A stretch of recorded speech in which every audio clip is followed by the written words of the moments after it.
How ironic it is that Vince McMahon, the godfather of modern professional wrestling, will not allow us to have nice things. Yesterday, it was announced that Endeavour, the owner of the UFC, will take over WWE and create a new, massive, publicly listed entertainment company. That was a deal that was largely orchestrated by Vince McMahon himself. What this deal means for us as wrestling fans is hard to predict. Looking at how Endeavour run the UFC, it's probably likely that the era of free live events on Peacock and the WWE network will come to an end, and we'll be back to paying through the teeth every month for pay-per-views. Apart from that, we'll have to wait and see. It's been quite the year for 77-year-old Vince McMahon. He retired from WWE in July 2022 thanks to an investigation into alleged misconduct after a report was published in the Wall Street Journal. The Wall Street Journal reported that McMahon had used millions of dollars of company money to cover up allegations of misconduct and infidelity, and so he decided to step down. After McMahon left, the corporate structure of WWE changed, and Triple H picked up the reins of creative control, meaning that he had the final say on what happened on Raw and SmackDown every week. Having Triple H in charge of WWE's output quickly confirmed what we'd all suspected for years, that it was McMahon himself that was making his own product almost unwatchable. For years, WWE's weekly television shows were becoming repetitive and boring to watch, with nonsensical storylines and results, and wrestlers that were being pushed one month and then dropped the next. Television ratings were also on a downward slide across the board thanks to the poor product, and live attendances were down too. Over the previous decade, it became a regular occurrence for fans attending Raw and SmackDown tapings to post pictures of half-empty arenas every week, proving that fans were turning away in their thousands. Even the wrestlers themselves weren't safe backstage, as McMahon had made a habit of mass firing people on a regular basis. Since Vince McMahon's retirement, almost all of those issues completely disappeared. Television ratings started to increase and live attendances were up. In fact, WWE was back to selling out arenas again for the first time in years, even for the weekly television shows. Sure, things weren't perfect, but it was certainly a massive improvement across the board from a fan's perspective. As 2022 rolled on, I personally felt a sense of us being on borrowed time in this new Vince-free zone. I think we fans have got a pretty good idea of what Vince McMahon is like as a person, even if we've never met him. And I think we all really knew that there was no way on earth that this was going to be the end of Vince McMahon. Unless he got locked up, that it wouldn't be long before he found a way back into the company. While McMahon had retired from WWE, he still had a controlling stake of the company's shares, which essentially gave him the power to return to the company. The Wall Street Journal reported in December that McMahon was telling people around him that he'd received bad advice when he was told to step aside, and that he believed if he'd stayed on as head of creative and chairman of the company, the whole thing would have just blown over. And so, in December, McMahon wrote a letter to the board of the WWE explaining that he was coming back.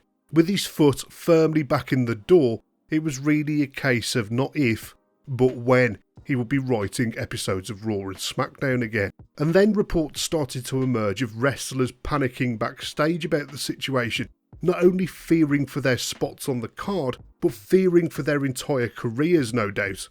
That caused Triple H to gather the talent backstage before an episode of SmackDown in January, where he told them that McMahon's return had nothing to do with the creative side of WWE. He was still going to be the head of creative, and that everyone should calm down and stop worrying. Now we know that McMahon was facilitating a sale of WWE and working in the background to make that happen. It kind of kept him busy for a while he was making the sale go through. And from a fan's perspective, if McMahon was busy dealing with the corporate side of WWE and had no desire to meddle with the creative output of the business, then that would be just fine and dandy. But this is Vince McMahon we're talking about. It's been mentioned numerous times on various podcasts by the people who have been closest to him that McMahon doesn't really enjoy handling the corporate side of the business. McMahon has always employed people to handle the corporate side of the business for him, people that we've never seen on WWE TV. Today it's people like Nick Khan. He finalised the huge TV deal between WWE and Fox back in 2018 and was instrumental in the deal with Saudi Arabia. Both of those deals have earned WWE millions and millions of dollars every year. Before Nick Khan was doing those deals, it was people like George Barrios and Michelle Wilson running the corporate side of the company. McMahon loves the creative side of WWE. He loves being on TV and he loves being the puppet master. The only problem is fans don't love what he produces, and him being in charge of creative was detrimental to the business for huge periods of WWE's history. Back during the Attitude Era, all you would ever hear in interviews was people gushing about how Vince McMahon was a genius. I swear, as a wrestling fan, barely a week went by where I didn't hear or read that phrase somewhere. Funnily enough, since around 2002, I've heard that phrase less and less, and these days, nobody calls Vince a genius. But now we appear to be back at square one. Yesterday I made a video about how disappointed I was with Roman Reigns retaining the Universal Championship at WrestleMania 39. I said in that video that it felt like Vince McMahon was back in charge of creative, and after watching last night's episode of Raw, I was certain of it. That was the worst post-WrestleMania episode of Raw I've ever witnessed, and McMahon's fingerprints were all over the product.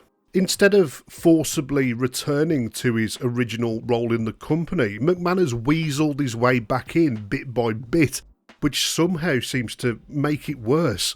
During an interview with CNBC over the weekend, McMahon said that he's no longer going to be in the weeds when it came to WWE creative and would only get involved with high-level decisions. According to a report today by PW Insider, that's nonsense. PW Insider say that McMahon was personally and heavily involved with Monday's show and ordered a number of late rewrites for the show, 15 to 20 minutes before it went on the air. They also reported that McMahon had his own office backstage at Raw, and that while Triple H started off on the headset backstage, McMahon had fully taken over by the end of the night. There was a report to say that the talent backstage are also very unhappy once again, and everything has essentially gone back to the way it was before McMahon left back in July. It was nice to have a McMahon-free version of WWE for a few months, a watchable version of WWE even, and perhaps one day we'll get to see it again.